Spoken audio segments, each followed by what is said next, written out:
નમસ્કાર વિદ્યાર્થી મિત્રો, આપણે ગણિતમાં પ્રકરણ 14 આંકડાશાસ્ત્ર ભણી રહ્યા છે. લાસ્ટ સેશનમાં આપણે કેવી રીતે આવૃત્તિ વિતરણ થાય તેના વિશે આપણે સમજૂતી મેળવી હતી. આશા રાખું છું તમને આ પ્રકરણમાં મજા આવતી હશે અને તમે શીખ્યા હશો કે કેવી રીતે આપણે આવૃત્તિ વિતરણ કરી શકીએ છીએ. આજે મિત્રો તમારે ગ્રાફ પોથી લઈને બેસવાનું છે અને જે સમજાવું છું તો આપણે જે માહિતી વિશે અભ્યાસ કર્યો એ માહિતીને આપણે આલેખમાં કેવી રીતે દર્શાવી શકીએ એના વિશેની આજે તમને સમજૂતી હું આપવાની છું. આલેખથી બધા પરિચિત જ છો. આપણે યામ, ભૂમિતિ અને દ્વિચલ સુરેખ સમીકરણ ભણી ચૂક્યા છે, પ્રકરણ નંબર 13, 3 અને 4. તો આલેખથી બધા માહિતગાર છો. હવે એમાં તમે આપેલી જે માહિતી છે એને તમે આલેખ દ્વારા કેવી રીતે રજૂ કરી શકો એ આપણે આ સેશનમાં ભણવાના છીએ. પ્રશ્ન એ થાય કે શા માટે આપણે આ માહિતીને આલેખ દ્વારા રજૂ કરવાની જરૂર પડે? તો મિત્રો આપણે જાણીએ છીએ કે જે કંઈ બી બધી માહિતીઓ છે, હવે આંકડાકીય માહિતી આપણે જોયું આવૃત્તિ વિતરણમાં કેટલી બધી આંકડાકીય માહિતી હોય. હવે એ દરેકને જો આપણે ડિટેલમાં જોવા બેસીએ તો આજની ભાગતી દોડતી જિંદગીમાં એ ક્યાંથી આપણે એટલો સમય કાઢીએ. બીજું, તમે જે મોટી મોટી કંપનીઓ છે ત્યાં જે પ્રેઝન્ટેશન થતા હોય છે, મતલબ કે તમને ખબર છે મિટિંગ હોય, એ મિટિંગમાં કેટલો નફો થયો, કેટલી ખોટ થઈ, બરાબર, અંદાજિત ખર્ચો કેટલો હશે, આ બધી માહિતીઓની ચર્ચા થતી હોય. હવે એ જો ડિટેલમાં ચર્ચા કરવા જાય તો એનો સમય વધારે જાય અને એ યોગ્ય જેને કે સારી ઇમ્પ્રેશન એ ના પાડે. તો જો સારી ઇમ્પ્રેશન માટે તમારે કરવું હોય ને તમારી જે માહિતી છે એને ટૂંક સમયમાં જે સાંભળનારા વ્યક્તિઓ છે ત્યાં સુધી તમારે પહોંચાડવું હોય તો એક સહેલો રસ્તો છે અને એ જે સહેલો રસ્તો છે તે છે તેની આલેખાત્મક રજૂઆત, એટલે આલેખ દ્વારા રજૂઆત. તો એ કેવી રીતે થઈ શકે મિત્રો? તો તે આપણે આ સેશનમાં જોઈશું. સૌપ્રથમ છે કે માહિતીની આલેખાત્મક રજૂઆત. એ કોને કહેવાય? તો માહિતીની ચિત્રાત્મક રજૂઆતને આલેખાત્મક રજૂઆત કહેવાય. મેં તમને હમણાં જ કીધું મિત્રો કે તમે આખી માહિતીને વ્યવસ્થિત રીતે જો અભ્યાસ કરવા માંગતા હો અને તેને સરસ રીતે રજૂ કરવા માંગતા હો તો તેની ચિત્રાત્મક રજૂઆત કરવામાં આવે, એને આલેખાત્મક રજૂઆત કહેવામાં આવે છે, જે આપણે હમણાં જોઈશું. આપણું જે 9મું ધોરણ છે એમાં આપણે કુલ 3 પ્રકારના ગ્રાફ દોરીશું, એટલે કે આલેખ દોરીશું. પહેલું છે મિત્રો, યાદ રાખજો, લંબાલેખ. એને કહેવામાં આવે છે બાર ગ્રાફ અંગ્રેજીમાં. સમાન પહોળાઈ અને અસમાન પહોળાઈનો સ્તંભાલેખ, એટલે સ્તંભાલેખ આપણે જોઈશું. બીજો જે ગ્રાફનો પ્રકાર છે, પહેલો લંબાલેખ, બીજો છે સ્તંભાલેખ. સ્તંભાલેખમાં 2 પ્રકારના હશે, સમાન પહોળાઈનો અને અસમાન પહોળાઈનો. આ જે સ્તંભાલેખ છે એને ઇંગ્લિશમાં હિસ્ટોગ્રામ કહેવામાં આવે છે અને સમાન પહોળાઈ એટલે યુનિફોર્મ વિડ્થ અને અસમાન પહોળાઈ એટલે કે વેરિંગ વિડ્થ કહેવામાં આવે છે, બરાબર. અને નેક્સ્ટ જે છે તે આપણે ત્રીજા પ્રકારનો આલેખ એને આવૃત્તિ બહુકોણ કહીશું, તેને ફ્રીક્વન્સી પોલિગોન કહેવાય. એટલે 3 પ્રકારના આપણે ગ્રાફ જોઈશું મિત્રો, યાદ રાખજો, લંબાલેખ, સ્તંભાલેખ અને આવૃત્તિ બહુકોણ. મિત્રો આ એક જે તમારો ટોપિક અત્યારે ભણાવી રહી છું તે સહેલો પણ છે, તમને ગમે એવો પણ છે અને પરીક્ષામાં તમે પૂરેપૂરા માર્ક મેળવી શકો એવો છે. તો ધ્યાનથી સમજજો અને તમારી ગ્રાફ પોથી તમારી સાથે રાખીને આ સમજજો. એમાંથી સૌપ્રથમ છે લંબાલેખ. તો લંબાલેખ એટલે શું? કે જેમાં સામાન્ય રીતે સમાન પહોળાઈવાળા લંબચોરસ હોય. એટલે આપણે જે લંબચોરસ બનાવીશું એ સમાન પહોળાઈના હોય, જે જુદા જુદા ચલો દર્શાવી તેને એક અક્ષ પર, એટલે કે ધારો કે એક્સ અક્ષ પર સમાન રીતે દોરવામાં આવે. એટલે મિત્રો હું તમને સિમ્પલ ભાષામાં કહું તો ધારો કે તમને આ જે આખું એક પેજ દેખાઈ રહ્યું છે એ તમારો ગ્રાફ છે, બરાબર. હવે આ ગ્રાફ ઉપર તમે આવી રીતે એક્સ અક્ષ ને વાય અક્ષ તો જાણો છો. આ આપણી આ આપણી વાય અક્ષ છે અને આ આપણી એક્સ અક્ષ છે. એક્સ અક્ષ પર આપણે જુદા જુદા ચલ દર્શાવશું કે ધારો કે એક વર્ષમાં એક શહેરમાં મૃત્યુ પામેલા વ્યક્તિઓની સંખ્યા, તો કોઈ હૃદય રોગથી હશે, બરાબર, તો કોઈ એક્સિડન્ટથી હશે. આવા જુદા જુદા તમને કેસીસ આપેલા હશે અને એમાં જુદા જુદા આંકડા આપેલા હશે અને એ આંકડામાં તમે આવી રીતે સમાન પહોળાઈના આવી રીતે આલેખ દોરશો તો એને કહેવામાં આવે છે લંબાલેખ. એટલે લંબાલેખ કયા પ્રકારનો આવે મેં તમને પ્રાથમિક માહિતી આપી, ડિટેલમાં આપણે ભણીશું મિત્રો. તો હવે અહીંયા જુઓ, જ્યારે બીજી અક્ષ એટલે વાય અક્ષ પર આપણે ચલનું મૂલ્ય, એટલે આપણે હમણાં જ જોયું કે એક્સ અક્ષ પર આપણે મૃત્યુના કારણો લીધેલા અને વાય અક્ષ પર મૃત્યુના જે કારણો છે એનાથી કેટલા મૃત્યુ થયા એ દર્શાવવામાં આવ્યું, બરાબર. લંબચોરસની ઊંચાઈ અને ચલની કિંમત ઉપર આધારે છે, મતલબ કે આપણે જે લંબચોરસ દોર્યા, બરાબર, અહીંયા આપણે જે લંબચોરસ આવી રીતે દોરેલા એની ઊંચાઈ કેટલી હશે, તો આ જે કિંમત આપેલી હોય તે કિંમત ઉપર હશે. જો કિંમત વધારે તો આ જે લંબચોરસ છે તેની ઊંચાઈ તમારી વધારે હશે. આ તમે જોઈ શકો છો, આ લંબચોરસ બને છે, બરાબર, ગ્રાફ પર દોરો છો. એની ઊંચાઈ તમારી ચલની કિંમત કેટલી છે તેના પર આધારિત રહેશે. તો ચાલો મિત્રો, ઉદાહરણ પરથી આપણે લંબ આલેખ દોરવાનું શીખીએ, બરાબર. આપણું ઉદાહરણ નંબર 6 છે, જે તમારા પેજ નંબર તમને 31 પર આપેલું છે. પેજ નંબર 31 પર આ ઉદાહરણ છે. શું છે? લંબ આલેખનું છે મિત્રો. જોજો, તમારો આલેખ આ પ્રકારનો હશે. તમે આલેખથી બધા માહિતગાર છો એટલે હું ડિટેલમાં નથી સમજાવતી. તમે જોઈ શકો છો, ઊભી લાઈન અને આડી લાઈન હોય છે, જે આપણે પ્રકરણ 3માં જોયું હતું. અને એક ખાનામાં તમે અહીં જોઈ શકો છો 10 ઝીણી લાઈન છે, બરાબર. એ રીતનો મેં તમને અહીં ગ્રાફ બતાવેલો છે. હવે અહીં તમે જોઈ શકો છો 2000 રૂપિયા માસિક આવક ધરાવતા એક કુટુંબે જુદા જુદા શીર્ષક હેઠળ થતા માસિક ખર્ચનું નીચે પ્રમાણે આયોજન કર્યું. એટલે શું મિત્રો, કે ધારો કે એક કુટુંબ છે અને એની માફ કરશો 2000 બોલાયું, 20000 રૂપિયા આવક છે. એટલે એક મહિનાના આવક એટલે કે જે કંઈ પણ કમાનાર વ્યક્તિ છે એનો પગાર 20000નો છે. 20000 મહિનામાં આવે છે. હવે એ પ્રમાણે એણે 20000માં જ ખર્ચ કરવાનો રહેશે, બરાબર. તો એના માટે એણે એક લિસ્ટ બનાવ્યો, બરાબર. તો એ લિસ્ટ કેટલા હજાર રૂપિયા કોની પાછળ ખર્ચવા એની પાછળનું છે. જેમ કે કરિયાણું એટલે કે ચા, ખાંડ, કઠોળ, અનાજ વગેરે, એના પાછળ 4000 મહિનાના ખર્ચવાના એમ એમણે નક્કી કર્યું. પછી ભાડું એટલે એક જગ્યાએથી બીજી જગ્યાએ માની લો કે કંઈક ખરીદારી કરવા જતા હોય, નોકરી પર જતા હોય તો એનું ભાડું 5000 રૂપિયા. બાળકોની ફી છે, ટ્યુશન જતા હોય કદાચ બની શકે, અથવા તો સ્કૂલની ફીસ જે છે, અથવા તો નોટ લાવવી છે, પેન્સિલ લાવવી છે, સ્ટેશનરીનો જે ખર્ચો છે એ બાળકો પાછળ 5000 રાખવાના. ત્યાર પછી આખા મહિના દરમિયાન કોઈ માંદું સાજું હોય, ઘરમાં ઉંમરવાળા વ્યક્તિ હોય, તેની દવા લાવવાની હોય તો એની પાછળ 2000 તેમણે કર્યા. બળતણ એટલે કે ગેસ બિલ આવે, લાઇટ બિલ આવે, બરાબર. તો એની પાછળ એમણે 2000 રૂપિયા રાખ્યા. મનોરંજન એટલે કોઈ વાર બહાર હોટલમાં જમવા ગયા અથવા તો પિક્ચર જોવા ગયા, એના માટેનો 1000નો ખર્ચો રાખ્યો. પ્રકીર્ણન મતલબ કે પરચુરણ, બીજો કોઈ ખર્ચો અચાનક આવી જાય તો એના માટે એમણે 1000 આવી રીતે કર્યું, બરાબર. હવે આના માટે આપણે લંબ આલેખ દોરવાનો છે. તો બહુ સરળ છે મિત્રો. હવે જુઓ કેવી રીતે કરશો. તો પહેલાં તમારે આ જે તમને આપેલી છે, જે આવૃત્તિ વિતરણ જ કહી શકાય તમારું આ, તો એ આવૃત્તિ વિતરણમાં નાનામાં નાનો અંક અને મોટામાં મોટો અંક શોધી કાઢો. તો હવે આ 1 છે, આ 2 નાનામાં નાનો અંક અને મોટામાં મોટો અંક 5 છે, બરાબર. તો બહુ સિમ્પલ છે. સૌપ્રથમ તમારે જે આ તમારી લાઈન છે પહેલી ડાર્ક, એમાં આ રીતે વાય અક્ષ દોરી કાઢવાની છે. નીચેની જે લાઈન છે એ ડાર્ક, એમાં તમારે એક્સ અક્ષ દોરી કાઢવાની છે. દોરી કાઢી મિત્રો. ત્યાર પછી તમારે જે આ ઊભી લાઈન છે, બરાબર, હવે એમાં તમારે 1 થી 5 જ લખવાનું છે. તો જો તમારે આ જે લંબચોરસ છે થોડા મોટા દોરવા હોય, ઓકે, તો અહીંયા તમે જુઓ, 1 લાઈન છોડી દીધી, પછી 1, પછી 1 લાઈન છોડી દીધી 2, પાછી 1 લાઈન છોડી દીધી 3, પાછી 1 લાઈન છોડી દીધી 4 અને પાછી 1 લાઈન છોડી દીધી 5. હવે મિત્રો અહીં હંમેશા યાદ રાખજો કે આ જે કિંમત આપી હોય ને તે તમારે વાય અક્ષ પર લેવાની, અને જે તમને આજે જેમ કે અહીંયા જે ખર્ચો આપેલો છે કઈ કઈ બાબતનો તે તમારે એક્સ અક્ષ પર લેવાનું. આટલું યાદ રાખજો મિત્રો. હવે તમે એવું કરી શકો કે ટીચર અમારે હજી મોટા લંબચોરસ દોરવા છે, તો જેમ અહીં 1 લાઈન છોડી એના બદલે 2 લાઈન પણ તમે છોડી શકો, તમારી ઈચ્છા છે. અહીંયા જેમ કે આ 5 સુધીની કિંમત તો આવી જાય. આ પહેલી અને બીજી લાઈન છોડી અહીંયા 1 લખો, પછી આને આ લાઈન છોડી અહીંયા 2 લખો, પછી આને આ લાઈન છોડી અહીંયા 3 લખો, આને આ લાઈન છોડીને 4, આને આ લાઈન છોડીને 5, બરાબર. એવી રીતે લખવાનું છે. ત્યાર પછી અહીંયા તમારે જે કંઈ પણ તમે જેમાં ખર્ચો કર્યો છે તે પ્રમાણે લખવાનું છે.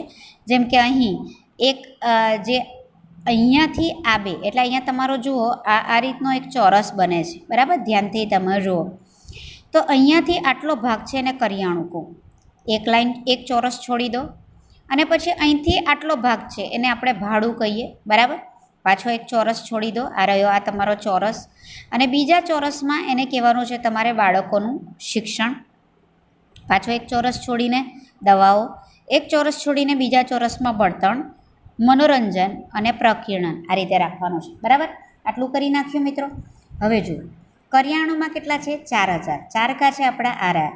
હવે એનો ચોરસ કયો રાખ્યો છે? અહીંયાથી અને લાંબી લાઈન કરો, અહીંથી આ ચોરસની લાંબી લાઈન કરો, કાં સુધી 4. કેમ? કારણ કે કરિયાણાનો ખર્ચ 4 છે. અહીંયા લખી કાઢો કરિયાણું. ઓકે. ત્યાર પછી ભાડું કેટલું છે? 5000.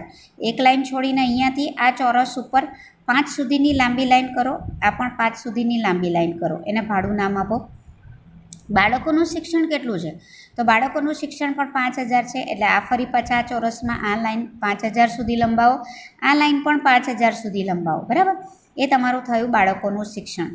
દવાઓમાં 2000, તો આ ચોરસને ક્યાં સુધી લંબાવશો? હવે ખબર પડી ગઈ, 2000 સુધી.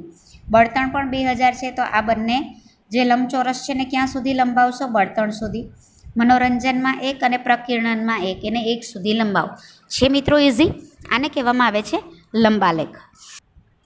હા મિત્રો, આપણે લંબાલેખ દોર્યો તો બરાબર, એની સાથે આપણે સ્વાધ્યાયનો પ્રશ્ન પણ કરી નાખીએ, એટલે તમે સરળતાથી કરી શકો. તો આપણો સ્વાધ્યાય 14.3નો પહેલો પ્રશ્ન છે, તમને સ્ક્રીન ઉપર દેખાઈ રહ્યો છે, જે તમારા પાના નંબર 36 અને 37 પર છે, બરાબર. હવે અહીંયા તમે જુઓ મિત્રો, હંમેશા યાદ રાખજો, આ પ્રકારની તમને જ્યારે માહિતી આપી હોય ને એટલે લંબાલેખ જ હોય. ઓકે, ધ્યાન રાખજો આ તમે. હવે અહીંયા શું કહે છે?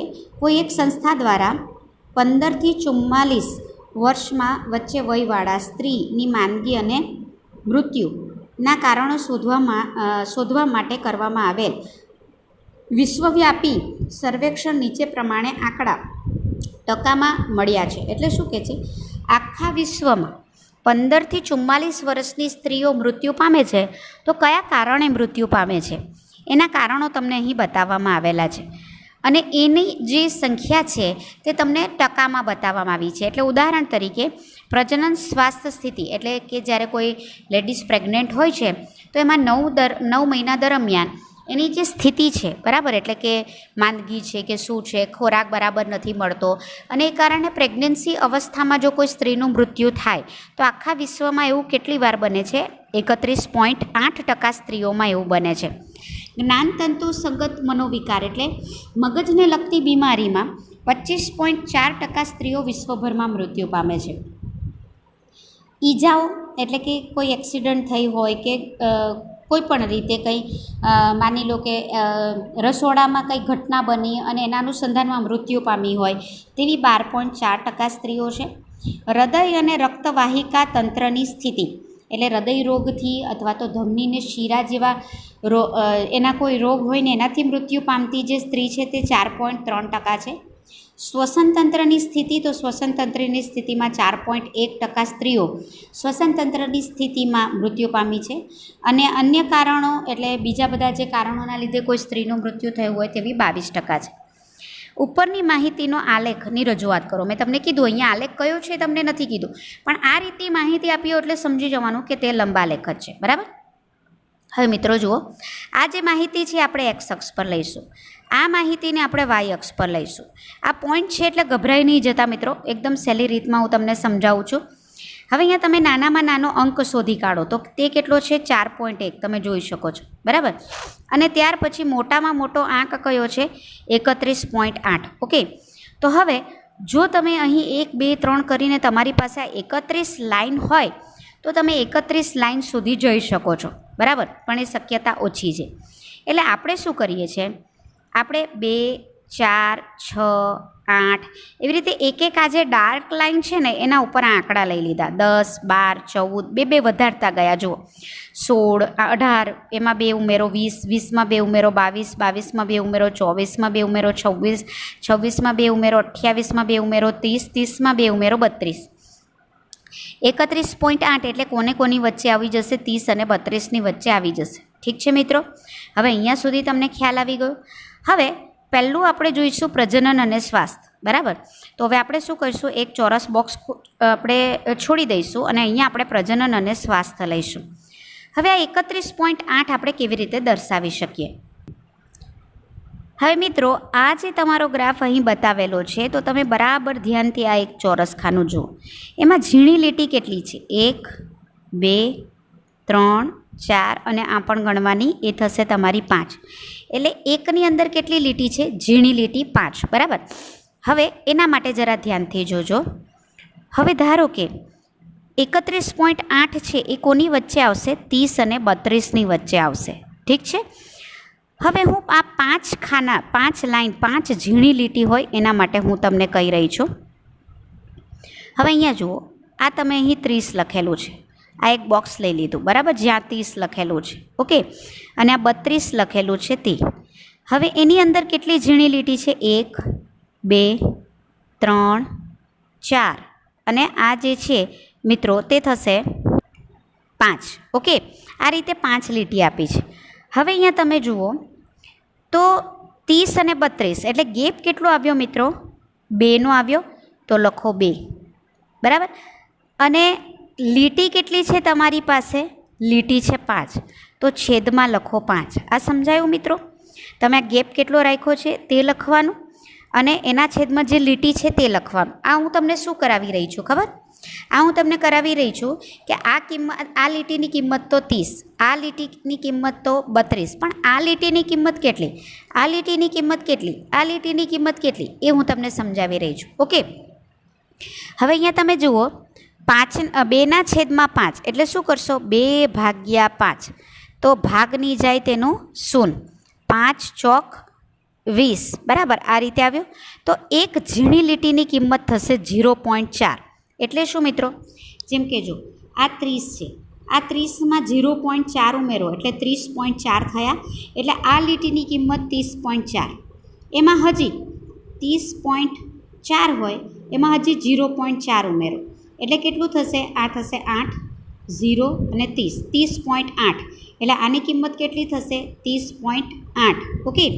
ત્યાર પછી હજી તમારું જે 30.8 છે, ઓકે, 30.8માં હજી તમે 0.4 ઉમેરો, તો 30.8માં 0.4 ઉમેરો તો 8 ને 4 12, 1 અને 31.2 થશે. બરાબર. એટલે તમારી આ ત્રીજી લીટીની કિંમત 31.2. આ 31 જો 30.4 30.8 31.2, 31.2માં હજી 0.4 ઉમેરો તો 31.6. બરાબર. ત્યાર પછી હજી 4 ઉમેરો તો તમારું આ રીતે શું કહેવાય? 32 આવી જાય. ઓકે મિત્રો, ખ્યાલ આવ્યો તમને? ફરી પાછું કહું છું મિત્રો, 30.4 30.8 31.2 અને આ તમારું થશે 31.6 અને 32. આવી રીતે તમારું થશે. 0.4444 ઉમેરી લેવાનું. હવે તમે કહેશો કે ટીચર મારી પાસે તો 10 લાઈનવાળું છે, તો હવે કેવી રીતે કરવાનું? 10 લાઈન એટલે શું હશે મિત્રો? આ રીતે તમારી કેટલાકની પાસે જે ગ્રાફ છે આ રીતે 10 લાઈનની હશે. તો એક લીટીની કિંમત કેટલી?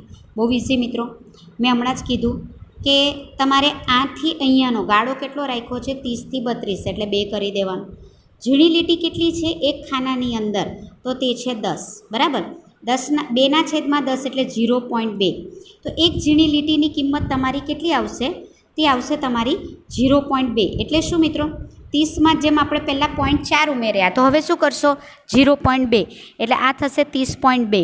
30.2માં હજી 2 ઉમેરો, 2 ને 2 4 એટલે આ 30.4. ફરી પાછા 4માં 2 ઉમેરો 6, આ થશે 6માં 2 ઉમેરો 8 એટલે 30.8. ને હજી 2 ઉમેરો એટલે આ તમારું થશે 31. બરાબર.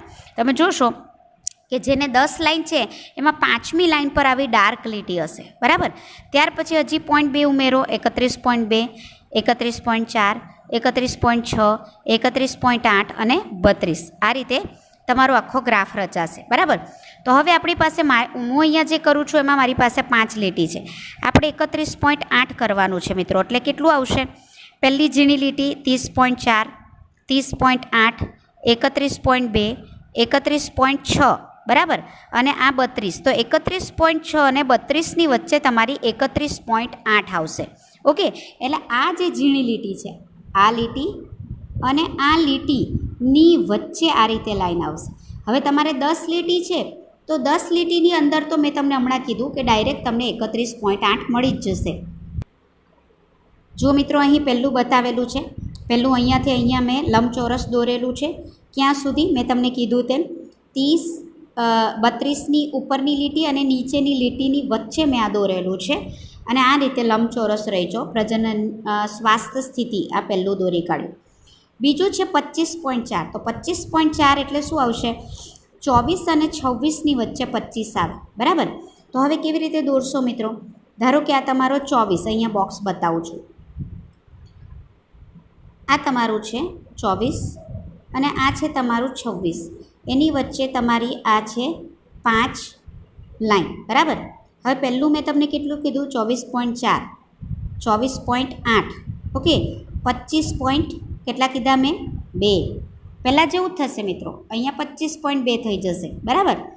ત્યાર પછી 25.6, તો 25.2 અને 6ની વચ્ચે તમારી આ લાઈન આવશે. ક્લિયર? તો હવે દોરીએ. તો મિત્રો અહીં તમે જુઓ, આ રીતે થશે તમારા, બરાબર. તે તમારું થશે જ્ઞાનતંતુને સંગત મનોવિકાર. ત્યાર પછી છે 12.4. તો હવે તો તમને સમજાઈ જશે 12.4 એટલે 12 પછીની જે પહેલી લીટી છે, એટલે અહીંયાથી તમે લંબચોરસ હવે દોરવા માંડો. જો મિત્રો જોઈ શકો છો કે 12.4 જે ઈજાઓના કારણે છે, 12 પછીની પહેલી લીટી છે. નેક્સ્ટ જે છે હૃદયને રક્તવાહિનીમાં 4.3, 4.3 એટલે 4 આ રહ્યું. 4 પછીની પહેલી જે લીટી છે 4.4 થાય. તો એ આ જે ડાર્ક લીટી છે ને આ છે એની વચ્ચે તમારું આવશે, બરાબર. અને તે છે તમારી હૃદય અને રક્તવાહિની માટેનું, બરાબર. અહીં તમને થોડું બ્લર દેખાય છે, ઝાંખું દેખાય છે, પણ એ આના માટે છે, એ અહીં લખી કાઢવાનું. ત્યાર પછી શ્વસન તંત્રમાં છે 4.1. એ પણ મિત્રો ક્યાં આવશે? 4.1 એટલે મેં તમને કીધું 4 પછીની જે પહેલી લીટી છે એ 4.4 થશે, પણ એની વચ્ચે તમારી આ લાઈન આવશે. તે છે શ્વસન તંત્રની સ્થિતિ. અન્ય કારણો, તો અન્ય કારણોમાં કેટલું છે? 22 એટલે તમે આ જોઈ શકો છો, આ રહ્યું 22. એ તો ડાયરેક્ટ તમારો આ લંબાલેખ દોરાઈ જશે, એ લંબચોરસ દોરાઈ જશે. હા મિત્રો, આમાં સૌથી મોટો સ્તંભ તમને કોનો લાગે છે? આંકડા પણ જોવાની જરૂર નથી. સૌથી ઊંચો સ્તંભ કયો લાગે છે? આ લાગે છે ને, એટલે એનો અર્થ શું થયો? આ એટલે કયું છે? પ્રજનન સ્વાસ્થ્યની સ્થિતિ. તો સૌથી વધારે મૃત્યુ સ્ત્રીઓ કયા કારણથી પામે છે? પ્રજનન અને સ્વાસ્થ્યની સ્થિતિના કારણે. સૌથી નાનો સ્તંભ કયો છે? તો સૌથી નાનો સ્તંભ તમે આ જોશો, તો એ કયું છે? તો શ્વસન તંત્રને લગતી. એટલે સૌથી ઓછો મૃત્યુ દર શેમાં છે? તો એ તમારો સૌથી ઓછો મૃત્યુ દર શ્વસન તંત્રની બીમારીના કારણે છે. જુઓ, તમને ગ્રાફ પરથી આ રીતે સવાલ પૂછી શકે, વિશ્વમાં સ્ત્રીઓની માંદગી અને મૃત્યુ માટે કયું પરિબળ સૌથી વધુ કારણભૂત છે? તો પ્રજનન અને સ્વાસ્થ્યની સ્થિતિના કારણે સૌથી વધારે મૃત્યુ થાય છે. મિત્રો આ ગ્રાફ દોર્યા પછી તમને થશે કે ટીચર આ શું લખ્યું છે તમે? તો હવે તમે જુઓ, આને પ્રમાણ માપ કહેવાય. હવે પ્રમાણ માપ એટલે શું? તો અહીં તો તમે જાણો છો કે આ બધા કારણો લખ્યા છે, પણ અહીંયા આપણે નિશ્ચિત રેન્જ બતાવી છે, બરાબર. આ રેન્જ શેની છે? તો જે મૃત્યુ દર આપણે ટકામાં બતાવ્યું છે એની આ રેન્જ છે, બરાબર. હવે તે આપણે શું કર્યું છે? તો તમે જોઈ શકો છો, આ જે ચોરસ બોક્સ છે ને તે 1 સેન્ટીમીટર એની લંબાઈ હોય. તો આ 1 સેન્ટીમીટર બરાબર આપણે કેટલો ગેપ રાખેલો છે? તમે જોઈ શકો છો 2નો. એટલે આ જે 2નો, તો આ બધો મૃત્યુ દર શેનામાં આપ્યો છે? ટકામાં. એટલે શું કહેવાશે? 2% મૃત્યુ દર. ક્લિયર મિત્રો? ત્યાર પછી એક અન્ય સવાલ તમને પૂછવામાં આવ્યો છે કે તમારા શિક્ષકની મદદથી બેમાં એટલે આપણે બેમાં શું પ્રશ્ન હતો કે સૌથી વધુ મૃત્યુ સ્ત્રીઓનું કયા કારણે થાય છે? હજી બીજા 2 પરિબળ શોધો કે જેના કારણે સૌથી વધારે મૃત્યુ થાય છે. તો તમે એ જોઈ શકો છો કે આ ગ્રાફ પરથી નથી શોધવાનું, આપણે અન્ય 2 પરિબળો કયા છે કે જેના કારણે સ્ત્રીઓનું વધુ મૃત્યુ થાય છે? તો એ માટે સ્ત્રીને અપૂરતું પોષણ અને સ્વાસ્થ્યની સુવિધાનો અભાવ એ મુખ્ય કારણ છે કે જેમાં સ્ત્રીનું મૃત્યુ વધારે થાય. એટલે શું મિત્રો? કે કોઈ સ્ત્રી ગરીબ છે, જેને જેટલો ખોરાક મળવો જોઈએ એટલો ખોરાક એને મળતો નથી, એના કારણે એનું મૃત્યુ થાય છે. બીજું કે એ જો બીમાર પડી છે તો એને જે યોગ્ય ઈલાજ મળવો જોઈએ, દાક્તરી સારવાર મળવી જોઈએ, તે એને મળતી નથી અને એના કારણે તેનું મૃત્યુ થાય છે. તો આ જે 2 મુખ્ય કારણો છે, આ કારણ સિવાય, પ્રજનનનું કારણ સિવાય કે જેમાં સ્ત્રીનો મૃત્યુ દર સૌથી વિશેષ છે. તો મિત્રો લંબાલેખના બીજા પ્રશ્ન તરફ આપણે આગળ વધીએ છીએ કે ભારતીય સમાજના વિવિધ વિભાગમાં આપણો 14.3નો બીજો પ્રશ્ન છે આ મિત્રો. વિભાગોમાં હજારો છોકરાઓ દીઠ છોકરીઓની સંખ્યા ને લગભગ 10ના ગુણિત નજીક માહિતી નીચે પ્રમાણે છે. એટલે શું? તો આપણામાં જે ભારત દેશમાં આપણે જાણીએ છીએ જુદી જુદી જાતિઓમાં વિભાજિત કરવામાં આવ્યો છે જેટલા પણ મનુષ્ય છે તે. જેમ કે અનુસૂચિત જાતિને એસસી કહેવામાં આવે, અનુસૂચિત જનજાતિને એસટી કહેવામાં આવે, બરાબર. બિન અનુસૂચિત જાતિને અનુસૂચિત જનજાતિ એ જે આપણે છે જે જનરલ કેટેગરી અથવા તો બક્ષીપંચ જે કહીએ તે. પછાત જિલ્લાઓ એટલે કે આપણા જે ભારતીય સમાજમાં કેટલાક જિલ્લાઓ એવા છે કે જે હજી જેનું ડેવલપમેન્ટ નથી થયું તેવા જિલ્લા. બિન પછાત એટલે જેનું ડેવલપમેન્ટ થયું છે તે. ભારતમાં ગામડા કેટલા અને શહેર કેટલા એની તમને અહીં માહિતી આપી છે ને એનો તમારે લંબ આલેખ દોરવાનો છે. ઓકે, તો દોરીએ મિત્રો. સૌપ્રથમ આ લાઈન વાય અક્ષ દોરી કાઢજો, આ તમે એક્સ અક્ષ દોરી કાઢો. એક્સ અક્ષ પર આપણે આ માહિતી દર્શાવશું, વાય અક્ષ પર આપણે આ માહિતી દર્શાવશું. ઠીક છે મિત્રો. હવે અહીં તમે જોઈ શકો છો સૌથી જે તમારું નજીક સૌથી વધારે ઓછો જે આંકડો છે 910નો છે ને સૌથી વધારે આંકડો તમે જોઈ શકો છો તે છે 970નો. હવે તમે આ કેવી રીતે દર્શાવી શકો, બરાબર? તો હવે આ દર્શાવવા માટે આપણે 970 સુધી જવાનું છે. ઓકે, તો હવે આપણે એક કામ કરીએ, આના ઉપર 50-50નો આપણે આંકડો કરી દઈએ. એટલે આ 50, પછી ફરી પાછા 50 ઉમેરો એટલે 100, 50 ઉમેરો એટલે 150, ફરી 50 ઉમેરો એટલે 200, ફરી પાછા 50, 250 એવી રીતે આપણે આ આખું 1000 સુધી ગયા છે 50-50 ઉમેરેલું. હવે એક ઝીણી લીટીની કિંમત કેટલી એ આપણે જોવાની છે. ઓકે, તો સૌપ્રથમ તો આવું એક બોક્સ લઈએ. અહીંયા આપણે 50 લખેલું છે અને અહીંયા આપણે 100 લખેલું છે. આની વચ્ચે આપણી કેટલી ઝીણી લીટી છે આપણે જોઈ ગયા તે પ્રમાણે. તો એ આપણી ઝીણી લીટી છે 5. એના માટે મેં તમને શું કીધેલું? સૌપ્રથમ આ કેટલો ડિફરન્સ છે? તો એ છે 50નો. અને આની વચ્ચે ઝીણી લીટી કેટલી છે? 5.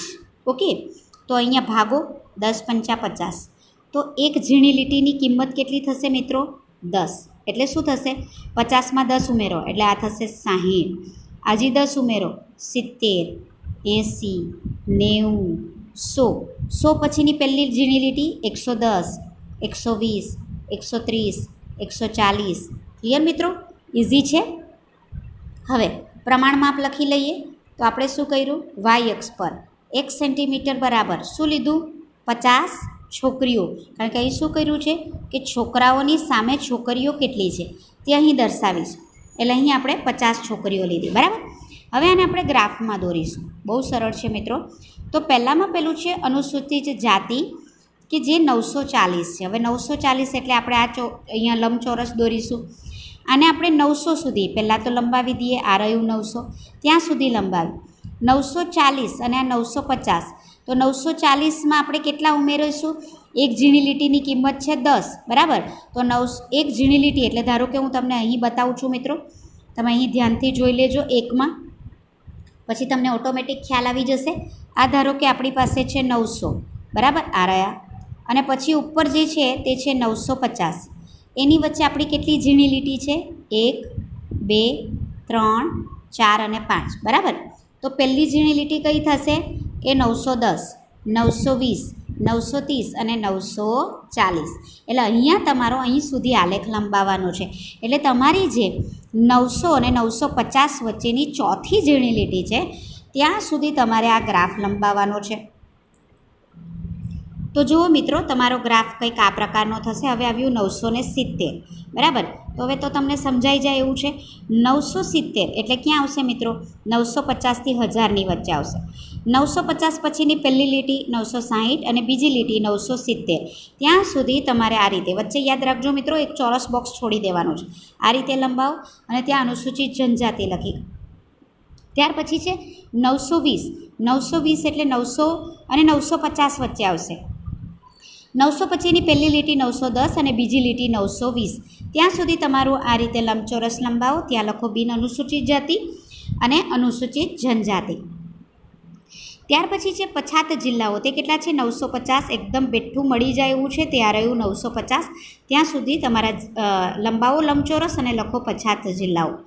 બિન પછાત જિલ્લા તે છે 920, હમણાં જ આપણે 920 કરી ગયા. 900 પછીની બે ઝીણી લીટી એને બિન પછાત જિલ્લાઓ લખો. ગ્રામ એટલે 930, તો 930 એટલે શું થશે? 900 પછીની ત્રીજી લીટી, ઝીણી લીટી 910, 920 અને 930 ત્યાં સુધીનો લંબચોરસ લંબાવો અને લખો ગ્રામ. ત્યાર પછી શહેર કેટલા છે? 910, તો 900 પછીની પહેલી લીટી આપણી આવશે ઝીણી લીટી 910, ત્યાં લખો તમે શહેર. બરાબર. તો આ તમે કર્યું કે આપેલી માહિતીના આધારે લંબ આલેખ દોરી નાખ્યો આપણે. આલેખ પરથી કયા તારણ કાઢી શકાય? હવે આપણને પ્રશ્ન પૂછ્યો છે કે આલેખ પરથી કયા તારણ કાઢી શકાય. હવે આલેખ પરથી તમે તારણ કાઢી શકો છો કે જે છોકરાઓ છે, બરાબર, તો છોકરાઓની સામે જે છોકરીઓની સંખ્યા છે તે તમે જોઈ શકો છો ઘણી ઓછી છે.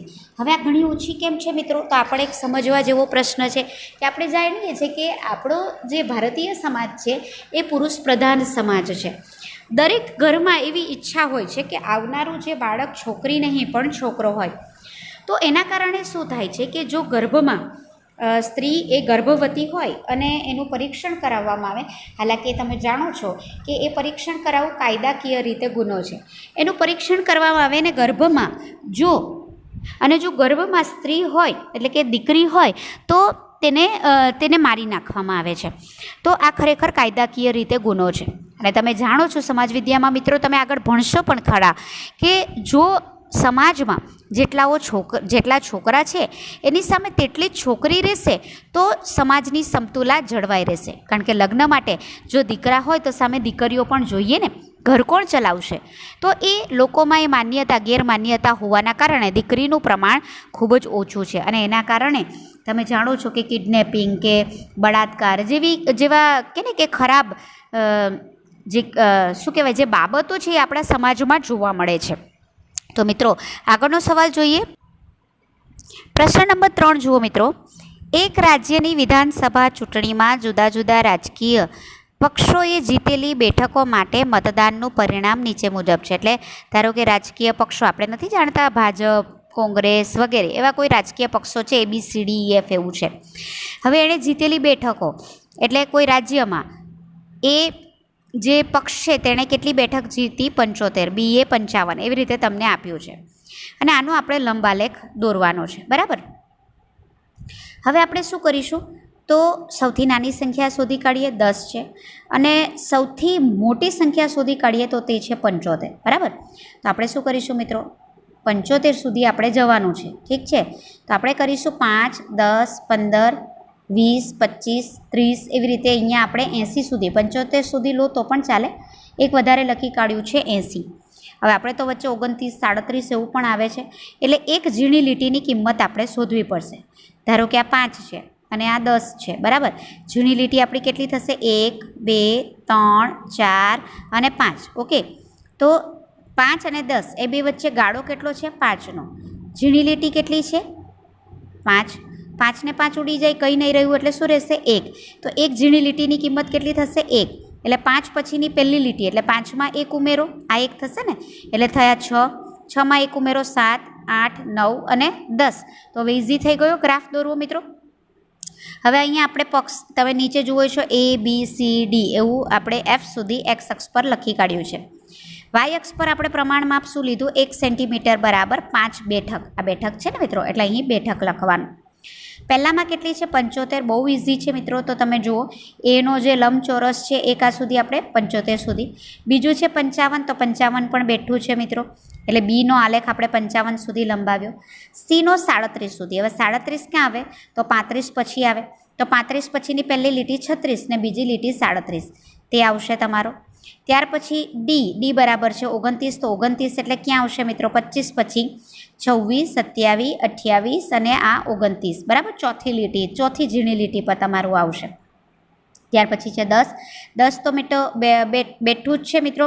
એટલે 10 સુધી લંબાવી દીધું આપણે, આ લંબચોરસ દોર્યો. ને આ છે 37.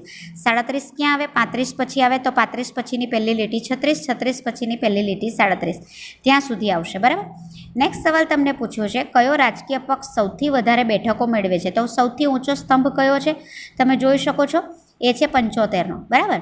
તો અહીંયા તમે જોઈ શકો 75 કયા પક્ષ માટે છે? એ માટે. એટલે એ પક્ષ એ સૌથી વધારે બેઠક જીતે છે. અને સૌથી ઓછી પૂછે તો મિત્રો તમે જોઈ શકો છો આ સ્તંભ સૌથી નીચો છે, તો એ છે ઈ પક્ષ. તમે જોઈ શકો છો કે આલેખ દોરો છો તો કેટલા ઝડપથી તમે આન્સર આપી શકો છો. મિત્રો ગ્રાફના બીજા પ્રકાર તરફ આગળ વધીએ છીએ. જો લંબાલેખમાં તમને સમજ પડી ગઈ હશે ને તો સ્તંભાલેખ તમને સમજાય જ જશે મિત્રો.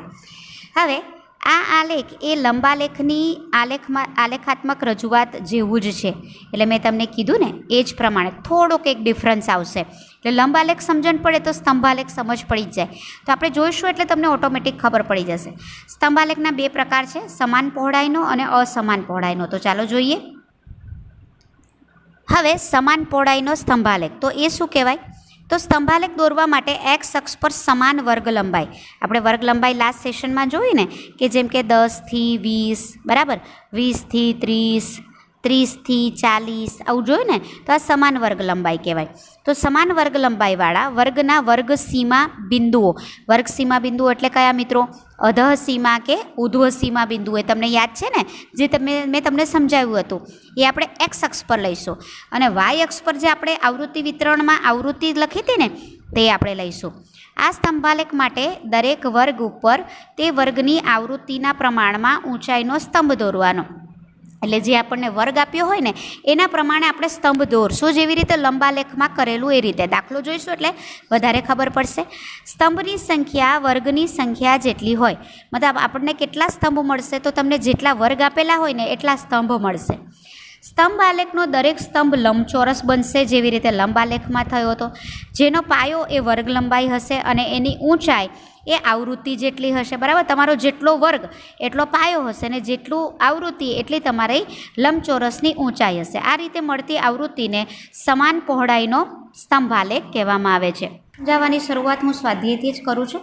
સ્વાધ્યાય 14.3નો પહેલો પ્રશ્ન તમને અહીં આપેલો છે, જે તમે સ્ક્રીન ઉપર જોઈ શકો છો.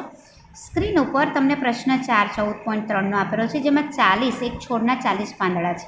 એની લંબાઈ તમને મિલીમીટરમાં દર્શાવવામાં આવી છે અને એનું આવૃત્તિ વિતરણ તમને અહીં છે કે 40 પાંદડામાંથી જે પાંદડાની લંબાઈ 118 થી 126 વચ્ચે આવતી હોય તેવા 3 પાંદડા છે, 127 થી 135 વચ્ચે મિલીમીટરમાં આવતી હોય તેવા 5 પાંદડા છે. તેવું તમને અહીં બતાવેલું છે, આવૃત્તિ વિતરણ બતાવ્યું છે. આની વર્ગ લંબાઈ મિત્રો શોધવી હોય તો તે મેં તમને લાસ્ટ સેશનમાં કહ્યું હતું કે સૌપ્રથમ આની ઉધ્વ સીમા બિંદુ લો એટલે 126.5 થશે. આનું અધઃ સીમા બિંદુ લો એટલે 118.5 થશે. એની બાદબાકી કરો. 16માંથી અહીં તમે જોઈ શકો છો કે 8 જાય તો અહીંયા રહેશે 8 બરાબર. તો વર્ગ લંબાઈ કેટલી છે આની? 8. ઓકે, તો તેવી રીતે બીજાને જોઈ કાઢ્યું કે સમાન વર્ગ લંબાઈ છે કે નહીં. આની અધઃ સીમા થશે, માફ કરશો મિત્રો, ફરી કરું છું હું, આ થશે 126.5 અને અહીંયા 118.5 નહીં મિત્રો, અધઃ સીમા બિંદુ એટલે 117.5 આવશે, જે મારી ભૂલ હતી બરાબર, કારણ કે આના કરતાં એક ઓછો લેવો પડશે એટલે આ 0 થશે બરાબર. 16માંથી 7 જશે તો કેટલા રહેશે? 9. તો વર્ગ લંબાઈ કેટલી આવશે? 9. આ વર્ગની પણ જરા ચેક કરી લઈએ. આ આવશે આપણી 135.5 ઉધ્વ સીમા બિંદુ. અધઃ સીમા બિંદુ થશે 126.5, આ થશે 0. 15માંથી 6 જશે એટલે 9, તો જુઓ 9 બરાબર. બાકી બધાનું બી ચેક કરશો તો 9 9, એટલે સમાન વર્ગ લંબાઈવાળું આપેલું છે. હવે અહીં તમે શું કરશો કે સૌપ્રથમ મેં તમને કીધું કે અહીંયા તમારે જે લેવાની છે તે વર્ગ સીમા બિંદુ લેવાના છે. ઓકે, તો પહેલાં એના વર્ગ સીમા બિંદુ નક્કી કરવા પડે, એટલે આનું અધઃ સીમા લેવું પડે 117.5 અને અહીં આનું ઉધ્વ સીમા બિંદુ લેવું પડે 126.5. હવે તમને થશે કે ટીચર આવું કેમ લીધું? ડાયરેક્ટ આપણે આવા વર્ગ લખી દઈએ તો ના ચાલે. પણ મિત્રો અહીં તમે જોઈ શકો છો 118 થી 126 અને અહીં 127થી ચાલુ થાય છે. જો બીજો વર્ગ 126થી જ ચાલુ થતો હોત તો તમારે આ સીમા બિંદુ લખવાની જરૂર પડતી નથી, બરાબર છે. પરંતુ અહીં એવું નથી, એટલે અહીં સમાન વર્ગ લંબાઈ કરવા માટે આપણે અધઃ સીમા એટલે કે જેની આની જે ઉધ્વ સીમા છે બીજા વર્ગની અધઃ સીમા કરવું પડે. એટલા માટે આપણે આ વર્ગ સીમા બિંદુ લીધા. એટલે આનું જે અધઃ સીમા છે 117.5, આની ઉધ્વ સીમા છે 126.5, ફરી પાછું આની અધઃ સીમા 126.5, આની ઉધ્વ સીમા 135.5. તેવી જ રીતે અહીંયા ફરી પાછું એક ઓછું 135.5 144.5 બરાબર. તેવી રીતે આપણે આ કરી નાખ્યું છે, આ બેઠું લખ્યું છે. હવે આગળ ગ્રાફ જોઈએ મિત્રો. હવે આપણે જાણીએ મિત્રો એક્સ અક્ષ ને વાય અક્ષ જ્યાં છેદે ત્યાં 0 આવે બરાબર, એટલે પહેલાં 0 લખી કાઢવા. નાનામાં નાની સંખ્યા અને મોટામાં મોટી સંખ્યા જુઓ તો નાનામાં નાની સંખ્યા છે 2 ને મોટામાં મોટી સંખ્યા છે 12. તો આપણી પાસે 12 તો આડી લીટીઓ છે જ, એટલે મેં 1 2 3 4 5 6 એવી રીતે કરી નાખ્યું. આપણને 12 સુધી જોઈએ છે, 12 સુધી બી કરી શકો. આગળ થોડું લખવું હોય તો તમે લખી શકો. અહીં તમારે શું કરવાનું છે, વર્ગ સીમા લખવાની. હવે શું કરવાનું મિત્રો, પહેલાંમાં પેલું 117.5 આ રહ્યું, ત્યાર પછી બીજું લખવાનું 126.5 લખી કાઢ્યું. ત્યાર પછી 126 તો લખાઈ જ ગયું, તો હવે શું લખવાનું 135 લખાઈ ગયું, તો શું લખવાનું 144 બરાબર. તેવી રીતે પછી 153 આ રીતે તમે લખતા જાઓ. લખી કાઢ્યું મિત્રો. હવે અહીં તમે જોશો કે મેં આવી રીતે આમ બતાવેલું છે બરાબર. બે એક્સ અક્ષ અને વાય અક્ષ જ્યાં છેદે છે, આવી રીતે જ્યાં છેદે છે ત્યાં મેં આ રીતની રેખા બતાવી છે આમ. હવે આનો અર્થ શું થાય તો મિત્રો, જનરલી 0 હોય તો કાં મેં 5થી આગળના દાખલામાં શરૂ કરેલું, 10થી શરૂ કરેલું બરાબર, પણ પહેલું તો 0 જ હતું. હવે આ 0થી હું ડાયરેક્ટ 17.5 કરું છું તો બાકીની રકમ ગઈ કાં? તો આ જે તમે રેખા દોરો ને એનો અર્થ શું થાય કે આ જે બાકીની આટલી જગ્યા છે એમાં તમારી જે 17 સુધીની સંખ્યા છે તે આવી ગઈ છે બરાબર. આનો મિનિંગ તમારો આવો થાય. હવે આપણે એક્સ અક્ષ પર શું લીધું તો એક્સ અક્ષ પર 1 સેન્ટીમીટર બરાબર, તમે જુઓ 9નો ડિફરન્સ છે ને, એટલે 9 સેન્ટીમીટરનો ડિફરન્સ લીધો છે, મિલીમીટરનો સોરી. અને વાય અક્ષ પર આપણે કેટલો 1 ડિફરન્સ છે ને, એટલે એક પાંદડાની સંખ્યા લીધેલી છે. ઠીક છે મિત્રો, દોરવાનું શરૂ કરીએ. બહુ જ ઇઝી છે, લંબાલેખ પ્રમાણે છે પણ થોડો ડિફરન્સ છે. કેવી રીતે હવે તમે જુઓ, 117થી 126 આ રહ્યું, 117થી 126 સુધીનો તમારે લંબચોરસ દોરવાનો.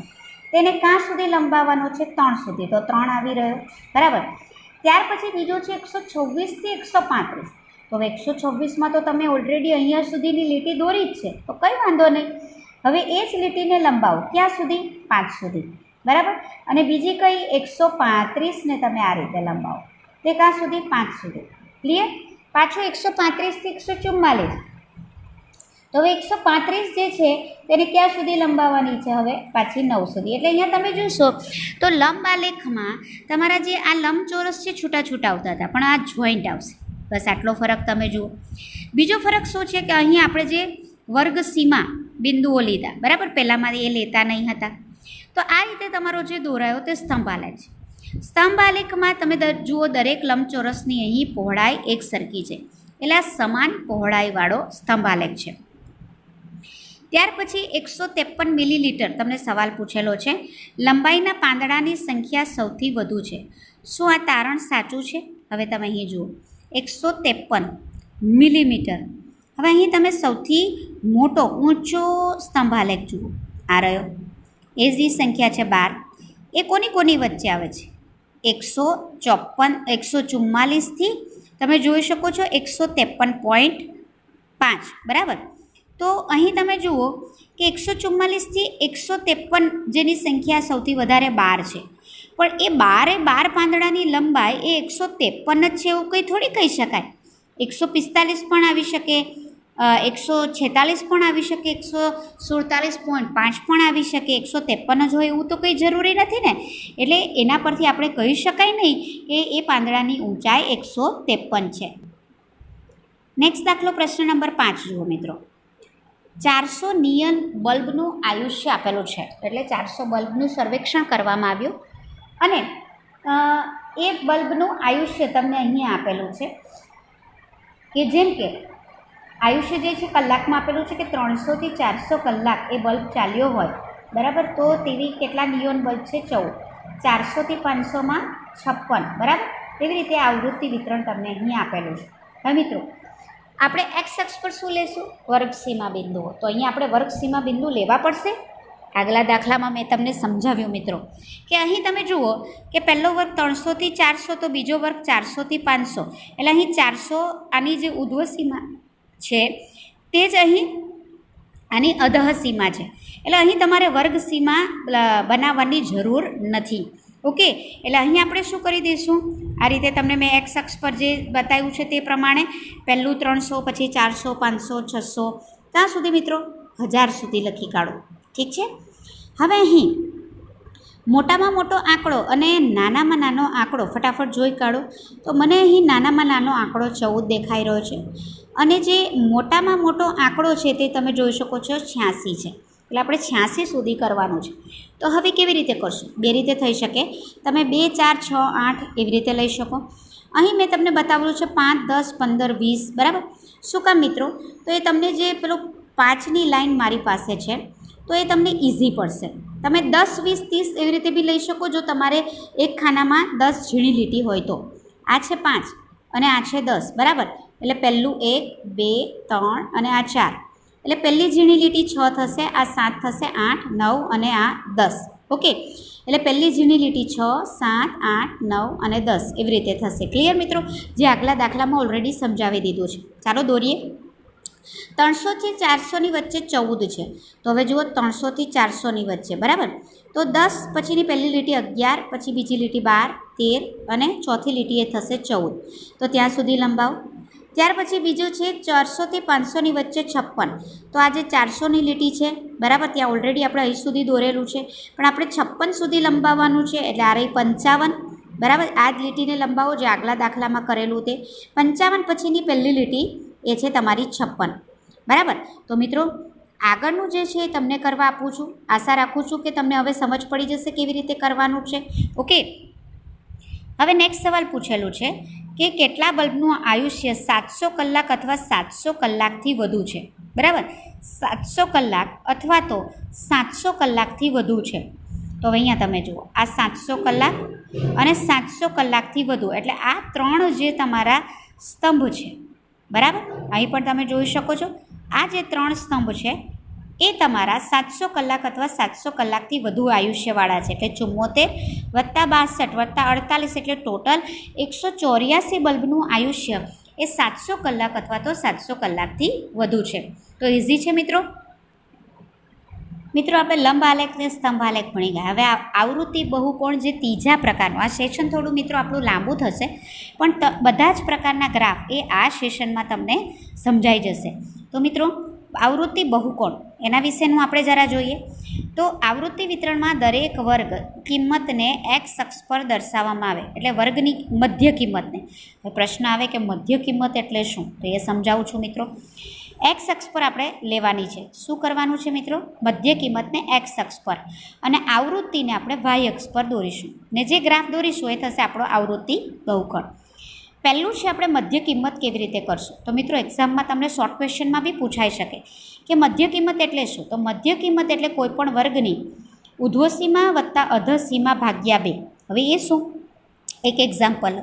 ધારો કે તમારો વર્ગ છે 10 થી 20નો. બરાબર. તો અધસીમા થશે 10 અને ઉધ્વસીમા થશે 20.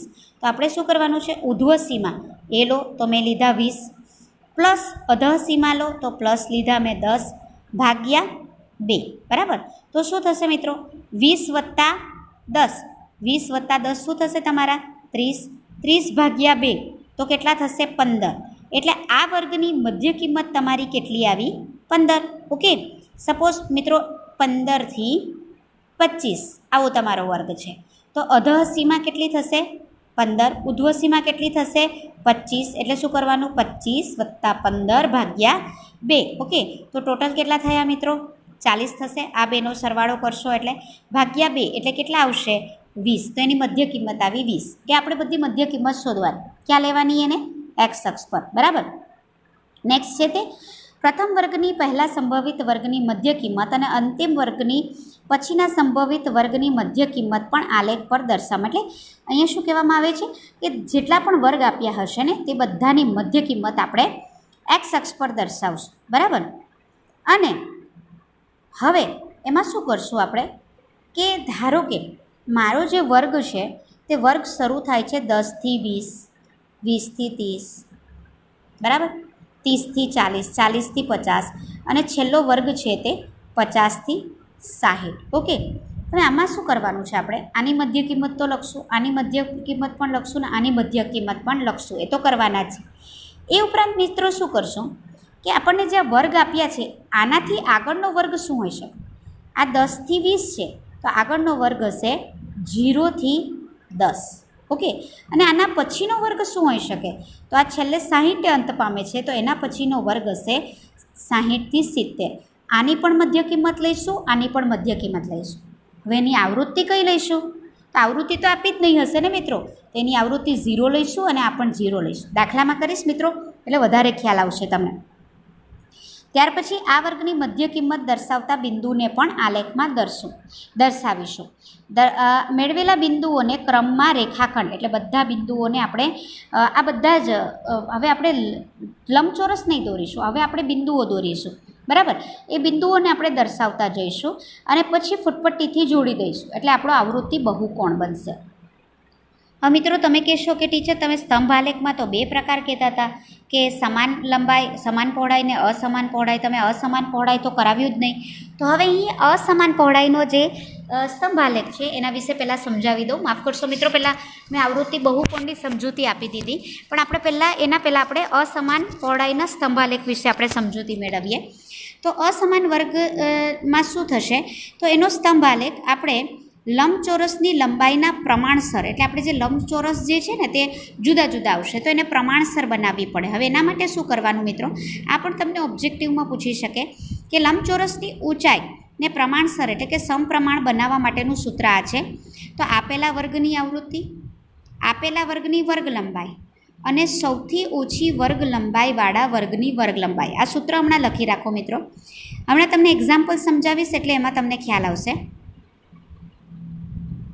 આ પ્રકારના સ્તંભાલેખમાં લંબચોરસની પહોળાઈ જુદી જુદી હોય છે અને લંબચોરસનું ક્ષેત્રફળ આવૃત્તિના સમપ્રમાણમાં હોય એટલે લંબચોરસની જે પહોળાઈ છે તે જુદું જુદું આવશે અને એનું જે ક્ષેત્રફળ છે ને એ ક્ષેત્રફળ તમારી આવૃત્તિ કેટલી છે એના પર આધાર રાખશે. તો ચાલો જોઈએ. તો મિત્રો અસમાન પહોળાઈવાળા જે સ્તંભ આલેખ છે એની શરૂઆત હું સ્વાધ્યાયથી જ કરું છું. સ્વાધ્યાયનો દાખલા નંબર 8 જુઓ. એક બગીચામાં રમતા જુદા જુદા વય જૂથના બાળકોની સંખ્યાનું સર્વેક્ષણ કરવામાં આવ્યું. તો 1 થી 2 વર્ષની ઉંમરના 5 બાળકો છે, 2 થી 3 વર્ષના 3, 3 થી 5ના 6. હવે અહીંયા તમે જોઈ શકો છો કે આ વર્ગ લંબાઈ અલગ અલગ છે. બરાબર, તમે અહીં જોઈ શકો છો કે આની વર્ગ લંબાઈ 1 જ છે. ઓકે, આની વર્ગ લંબાઈ પણ 1 જ છે. આની વર્ગ લંબાઈ 3 ને 4 2 છે. આની વર્ગ લંબાઈ કેટલી થશે મિત્રો? 5 અને 6 2 છે. આની વર્ગ લંબાઈ 7 8 અને 9 એટલે 3 છે. આની વર્ગ લંબાઈ 10 11 12 13 14 એટલે 4 છે. આની વર્ગ લંબાઈ 15 16 17 એટલે 3 છે. બધાની અલગ અલગ છે. ઓકે, તો હવે આપણે શું કરવું પડશે? લંબચોરસની લંબાઈ શોધવાની છે. તો એના માટે આપણે આવું એક કોષ્ટક બનાવવું પડશે. એમાંથી આ બે જે છે તે મેં અહીં લખી કાઢ્યા છે. બરાબર, બધાની વર્ગ લંબાઈ આ તમે જુઓ મેં અહીં લખેલી છે. પહેલાંની 1 છે, બીજાની 2 છે, આની પણ 1 છે, સોરી આની છે 2, આમાં 5 અને 6 એટલે 2, 7 8 અને 9 એટલે આની 3, 10 11 12 13 અને 14 એટલે ટોટલ થશે 5, 15 અને 16. બરાબર, 17 અહીંયા નથી લેવાનું એટલે થશે અહીં 2. ઓકે, આ બધાની વર્ગ લંબાઈ મેં દર્શાવી છે. હવે એમાં સૌથી ઓછી વર્ગ લંબાઈ કઈ છે મિત્રો? 1 છે. ઓકે, હવે આના પરથી આપણે લંબચોરસની લંબાઈનું સૂત્ર આ પ્રમાણે હતું મિત્રો, તે ધ્યાનથી જુઓ. આપેલા વર્ગની વર્ગ લંબાઈ, હવે અહીંયા ધ્યાનથી જુઓ. સપોઝ આ પહેલું આપણે એની લંબચોરસની લંબાઈ શોધવી છે તો આ કેટલી થશે? આપેલા વર્ગની આવૃત્તિ તો તે થશે 5. જુઓ અહીંયા મેં 5 લખેલા છે. તેની વર્ગ લંબાઈ કેટલી છે? તો કે થશે 1. અને સૌથી ઓછી વર્ગ લંબાઈ કેટલી છે? તો તે થશે 1. ફરી બોલું છું મિત્રો, આવૃત્તિ લેવાની, તેની વર્ગ લંબાઈ લેવાની ને સૌથી ઓછી વર્ગ ધરાવતા વર્ગની વર્ગ લંબાઈ. જુઓ આવૃત્તિ આની 5, આની વર્ગ લંબાઈ 1 ને સૌથી ઓછી વર્ગ લંબાઈ પણ 1. 1 અને 1 ઉડી ગયા એટલે કેટલા રહ્યા? 5. આના માટે કરીએ તો આ છે 3, એની વર્ગ લંબાઈ 1 અને અહીંયા પણ 1, 1 1 ઉડી ગયું એટલે આ થશે 3. હવે આની આવૃત્તિ છે 6, વર્ગ લંબાઈ છે 2 અને સૌથી નાના વર્ગની લંબાઈ અહીંયા બધે 1 1 જ આવશે કારણ કે સૌથી નાના વર્ગની વર્ગ લંબાઈ 1 છે. બરાબર, એટલે અહીં તમે જુઓ 3 દૂ 6 એ ભાગ ઉડશે એટલે 3 રહેશે.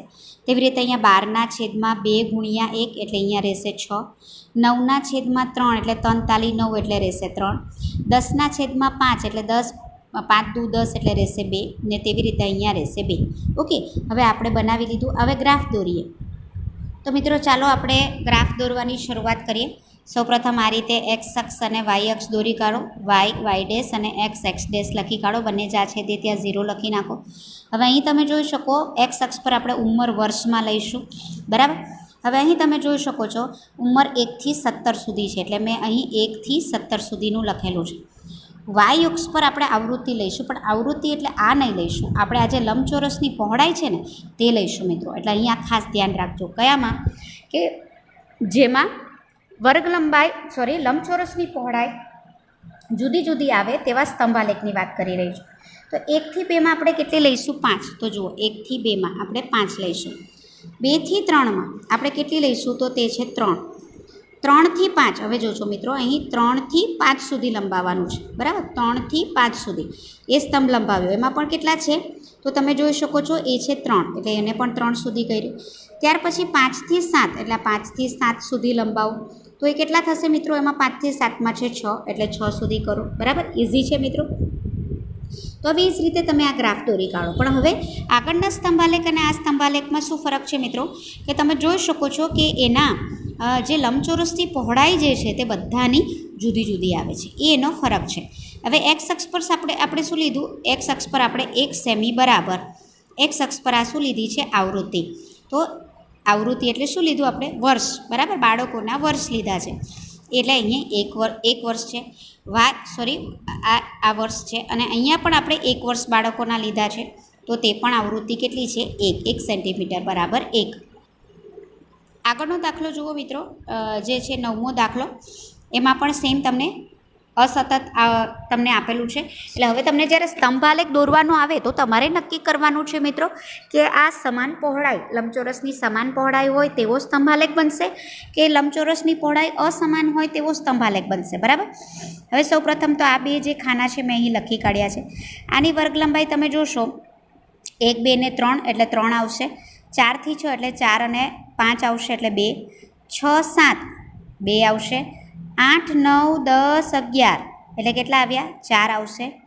12, 13, 14, 15, 16, 17, 18, 19, 20 ટોટલ 19 સુધી, એટલે ટોટલ 8 આવશે. 20 નહીં લેવાના મિત્રો. ત્યાર પછી આપણું સૂત્ર છે 6/3. સૌથી નાનો વર્ગની વર્ગ લંબાઈ કેટલી છે? 2, એટલે અહીં 2 લખી. એટલે 6×12/3 એટલે આવશે 4. તેવી જ રીતે અહીં 30/2 ને વર્ગ લંબાઈ અહીંયા બધે 2 2 આવશે. આ 2 અને આ 2 કેન્સલ, એટલે 30 આવશે. તેવી રીતે અહીં પણ 44/2 × 2 એટલે આવશે 44. 16/4 × 2 એટલે અહીંયા આવશે 4 2 × 4 ને 8 2 16, એટલે અહીંયા 8 આવશે. 4/8 × 2 એટલે 4 2 8, અને આ પણ 8, બંને ઉડી જશે એટલે રહેશે 1. ચાલો ગ્રાફ દોરીએ. હવે આના માટે આપણે શું કરીશું મિત્રો? તો સૌપ્રથમ તમને ખબર જ છે 1 થી શરૂ થઈને 20 સુધી સૌપ્રથમ આપણે એક્સ અક્ષ પર લખી દઈશું. હવે અહીંયા નાનામાં નાનો અંક 1 છે, અને મોટામાં મોટો અંક તમે જોઈ શકો છો 44 છે. એટલે ફરી પાછું આપણને કયું ઇઝી પડશે? 5, 10, 15, 20, બરાબર. એ રીતે લઈ શકો તમે. 2, 4, 6, 8 એવી રીતે પણ લઈ શકો છો મિત્રો. હવે અહીં ધ્યાનથી જુઓ, આપણે 1 લીટીની કિંમત તો 1 થશે. હવે તમને સમજાય જ ગયું હશે મિત્રો. તો હવે અહીંયા 1 થી 4 એટલે તમે શું કરશો? 1 થી 4 એમાં કેટલી વેલ્યુ છે? 4, એટલે અહીંયા તમે 4 સુધી લંબાવો. 4 કયું આવશે? 5 0 થી ચોથી લીટી, ઝીણી ચોથી લીટી, બરાબર. ત્યાર પછી છે 4 થી 6, તો 4 થી 6 તમે લઈ લો, કેટલી આવશે? 30, તો 30 અહીં છે, ત્યાં સુધી લંબાવો. ત્યાર પછી નેક્સ્ટ જે છે 6 થી 8, તો 6 થી 8, આ 6 થી 8 કેટલું લંબાવવાનું છે? 44, એટલે 45ની નીચેની ઝીણી લીટી તમારી આવશે. 8 થી 12, આ 8 થી 12 લીધું, તે કેટલું આવશે? 8 એટલે તમારું 5 પછીની ત્રીજી લીટી 6, 7 અને 8, બરાબર. આ દોરાઈ ગયું. નેક્સ્ટ છે 12 થી 20, તો તમે જોઈ શકો છો 12 થી 20 કેટલું છે? 1 એટલે કયું? 0 પછીની પહેલી ઝીણી લીટી જે છે તે તમને અહીં બતાવેલી છે, બરાબર. તો આ રીતે તમારો અસમાન પહોળાઈનો જે સ્તંભાલેખ છે તે આ રીતે દોરાય છે. એક સવાલ પૂછ્યો છે, જે વર્ગમાં સૌથી વધુ સંખ્યામાં અટક છે તે વર્ગ શોધી કાઢો. સૌથી વધુ સંખ્યામાં, બરાબર. તો સૌથી વધુ સંખ્યા કયો ઊંચો સ્તંભ છે મિત્રો? આ જોઈ લો. તે વર્ગ કયો છે? 6 થી 8નો, બરાબર. તો તે છે 6 થી 8 વર્ગમાં સૌથી વધુ અટક છે. હવે મિત્રો, આવૃત્તિ બહુકોણ માટેની આ તમને જે આખી માહિતી છે તો સમજાવી જ દીધી છે. હવે એ રીતે આવૃત્તિ બહુકોણ એટલે આપણો ત્રીજો ગ્રાફ એ કેવી રીતે દોરાશે તો તે જોઈએ. તો મિત્રો ચાલો સ્વાધ્યાયની મદદથી આપણે આવૃત્તિ બહુકોણ વિશેની સમજૂતી મેળવીએ. અને આ સ્વાધ્યાયનો આપણો અંતિમ પ્રશ્ન છે, સ્વાધ્યાય 14.3નો પ્રશ્ન નંબર 9 જે આવૃત્તિ બહુકોણનો છે. એક શહેરમાં જીવન નિર્વાહના અંક અભ્યાસ કરવા માટેની સાપ્તાહિક અવલોકન નીચેના કોષ્ટકમાં આપેલા છે કે જીવન નિર્વાહ અંક 140થી 50 હોય તેવી સાપ્તાહિક સંખ્યા છે 5, બરાબર. ત્યાર પછી 150થી 160 એ 10, બરાબર. આમાં તમે જોઈ શકો છો બધાની જે વર્ગ લંબાઈ છે એક જ સરખી છે. ઉપયુક્ત માહિતી માટે આવૃત્તિ બહુકોણ સ્તંભ આલેખ વગર આપણે તૈયાર કરવાનો છે. તો ચાલો જોઈએ મિત્રો. તો સૌપ્રથમ આપણે શું કરવાનું છે, મધ્ય કિંમત શોધવાનું કીધેલું એટલે મધ્ય કિંમત શોધીએ. આપણો વર્ગ કેટલો છે મિત્રો? 140થી 150, બરાબર. એટલે મેં તમને શું કીધેલું? ઉધ્વ સીમા લો 150, અધઃ સીમા લો 140/2, બરાબર. તો આ બંનેનો સરવાળો કરશો તો આવશે 290. 290 ભાગ્યા તમે 2 કરો એટલે આવશે 2 એકા 2, 2 ચોક 8 અને 2 પંચા 10. મધ્ય કિંમત આવશે તમારી 145, બરાબર. તેવી રીતે આની શોધો તો શું થશે? 160 વત્તા 150/2. સરવાળો કરો મિત્રો, કેટલો આવે છે? તો તે આવશે 0, 6 ને 5 11, 310 ભાગ્યા 2. તો ભાગાકાર કરશો તો 2 એકા 2, 2 પંચા 10 અને 2 પંચા 10. તમે જોઈ શકો છો 155 આવે. ત્રીજું શોધો ફટાફટ મિત્રો. ત્રીજાની વર્ગ લંબાઈ તમે શોધો તો તમને અહીં સ્ક્રીન ઉપર દેખાઈ રહી છે 170 વત્તા 160, બરાબર. 170 વત્તા 160/2. બંનેનો સરવાળો કરશો 330/2. ભાગ ઉડાડો એટલે 2 એકા 2, 2 છંગ 12 અને 2 પંચા 10, 165. તમે જુઓ મિત્રો, આ વર્ગ લંબાઈ કેટલી છે? 10 10ની વર્ગ લંબાઈ છે. 140થી 150, 150થી એટલે વર્ગ લંબાઈ 10 છે. તો તમે જોઈ શકો છો મધ્ય કિંમતમાં પણ 10 10નો વધારો આવી રહ્યો છે. દેખાય છે મિત્રો? એટલે જો વર્ગ લંબાઈ સમાન હોય તો જેટલી વર્ગ લંબાઈ હોય તેટલી પ્રથમ મધ્ય કિંમતમાં તમે ઉમેરો એટલી વર્ગ લંબાઈ એટલે બીજાની મધ્ય કિંમત આવે. એટલે શું મિત્રો? ધારો કે પહેલી મધ્ય કિંમત શોધવી પડે 145. આ વર્ગ લંબાઈ કેટલી છે? 10ની. એટલે 145માં 10 ઉમેરો એટલે કેટલી થશે? 155. એમાં ફરી પાછી 10 ઉમેરો 165. પણ આ નિયમ ક્યારે લાગે મિત્રો? જ્યારે બધા વર્ગની વર્ગ લંબાઈ સરખી હોય તો, નહીંતર નહીં. ઓકે. 5ની વર્ગ લંબાઈ હોય તો તમે શું કરશો? 5 5 એડ કરશો. 2ની સમાન વર્ગ લંબાઈ હોય તો શું કરશો? 2 2 એડ કરશો. એટલે બધાની મધ્ય કિંમત કરવાની જરૂર નથી. ત્યાર પછી આ જે આવૃત્તિ છે તે લખી કાઢી. હવે એક્સ અક્ષ પર શું લેવાનું મિત્રો? તો એક્સ અક્ષ પર મેં તમને કીધું તે આ બધી મધ્ય કિંમત લઈશું. પણ મેં તમને થિયરીમાં સમજાવ્યું તે પ્રમાણે તમારે શું કરવું પડશે? આના આગળની મધ્ય કિંમત પણ લખવી પડશે. તો આ 145 હોય તો આ બધામાં 10 10 ઉમેરું તો આના આગળની શોધવી હોય તો 10 માઇનસ કરવા પડે એટલે અહીં 135 આવશે. ને આના પછીની કરવી હોય તો આમાં 10 ઉમેરવા પડે એટલે 195માં 10 ઉમેરો એટલે 205. ક્લિયર? એટલે મેં 135થી શરૂ કર્યું, પછી 145, 165 આ રીતે બધી મધ્ય કિંમત 200 આના પછીની 1 એટલે કે 205 સુધી લખી જવાનું. 135ની આવૃત્તિ પણ શૂન્ય લેવાની અને જે 205 છે એની આવૃત્તિ પણ શૂન્ય લેવાની. આવૃત્તિ એટલે તમારી આ સંખ્યા. નાનામાં નાનું છે તમારું અહીં 2 ને મોટામાં મોટું છે તમારું 20, બરાબર. તો 1 થી 20 સુધી તમારા આંકડા આવી જશે. એટલે અહીં 1 થી 20 સુધી હું લખી ગઈ છું, બરાબર. પ્રમાણમાં આપણે અહીં તમે જોઈ શકો છો લખી દીધું છે. હવે તમને આવડી ગયું હશે. હવે એમાં 135 છે જે આ એની કેટલી મારે આવૃત્તિ લેવાની? મેં કીધું શૂન્ય લેવાની, બરાબર. ત્યાર પછી 145 છે. અહીંયા તમારે લંબચોરસ નથી દોરવાનો, હા મિત્રો, યાદ રાખજો. હવે તમે 145ની આ લાઈન જુઓ, તે કેટલું છે? 5, જે આપણે ત્રીજા પ્રકરણમાં કરેલું તે પ્રમાણે અહીં ટપકું મૂકો. 155ના કેટલા છે? તો 10. તો આ 155માં આપણે 10 મૂક્યા, બરાબર. 165માં કેટલા છે? તો 165માં આપણે 20 મૂક્યા છે. 175માં આપણે મૂકેલા છે તે કેટલા છે? તે છે 9. ત્યાર પછી 185માં તે છે તમારા 6. 195માં થશે 2. 205 જે આપેલા જ નથી તો તેના કેટલા લેવાના? 0. આ બધા તમારા પોઈન્ટ મુકાઈ ગયા મિત્રો. હવે બહુ સિમ્પલ છે. આ પોઈન્ટને આ પોઈન્ટને જોડી દો સીધી ફૂટપટ્ટી વડે, હાથથી નહીં. ત્યાર પછી આને આને જોડી દો. ત્યાર પછી આને આને જોડી દો. આને આને જોડી દો. આને આને જોડી દો. દરેક પોઈન્ટને તમે જોડતા જાઓ. તમે ઘણી વખત પેપરમાં આવી રીતે 1 થી 2, 2 થી 3 આવા અંક જોડીને કોઈ આકૃતિ રચાય છે એવું તમે રમત રમી હશે, ન્યૂઝપેપરમાં આવે છે. બસ અહીં તમે એવું જ કર્યું છે.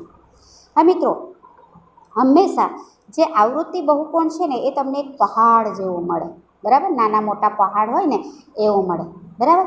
અને આ આપણી પહાડ હંમેશા જમીન સાથે જોઈન્ટ હોય, ઉડતો તો ન હોય ને, એના માટે આપણે આ 2 પોઈન્ટ જે છે, ધારો કે આ 2 પોઈન્ટ ન લીધા હોત તો તે અહીં જોઈન્ટ ના હોત. આપણું પહેલું પોઈન્ટ અહીંથી હોત તો અહીંથી શરૂ કરીને આ પોઈન્ટ સુધી અડી જાય તો એ ઉડતો પહાડ થઈ જાય ને. એટલે જમીન સાથે જોડાયેલો રહે તે માટે આપણે અહીં આ પહાડ આ રીતે જોઈન્ટ કરી દીધો છે. તો મિત્રો, આજના આપણા સેશનમાં આપણે જોયું લંબાલેખ, સ્તંભાલેખ, જેના 2 પ્રકાર જોયા, અને આવૃત્તિ બહુકોણ કઈ રીતે દોરી શકાય તેની મેં તમને સમજૂતી આપી. એટલે તમામ પ્રકારના ગ્રાફ તમે કેવી રીતે દોરી શકો છો તેની અહીં સમજૂતી આપી. આશા રાખું છું તમને આ સેશનમાં ખૂબ મજા પડી હશે અને તમને બધા ગ્રાફ સમજાઈ ગયા હશે ને તમે તે રીતે દોર્યા પણ હશે. મિત્રો, ફરીને ફરી દરેક વખતે કહેતી આવી છું કે જ્યાં સુધી પ્રેક્ટિસ ન કરો ત્યાં સુધી તમને કોઈ પણ પ્રકરણ એટલે કે ગણિતમાં કોઈ પણ પ્રકરણ ન આવડે. પ્રેક્ટિસથી જ મનુષ્ય એ હંમેશા પાવરધો બને છે. મિત્રો, આગલા સેશનમાં ફરી પાછા મળીશું. ત્યાં સુધી આ જેટલા સેશનમાં આપણે ભણ્યા છે તે દાખલાની પ્રેક્ટિસ કરતા રહીશું.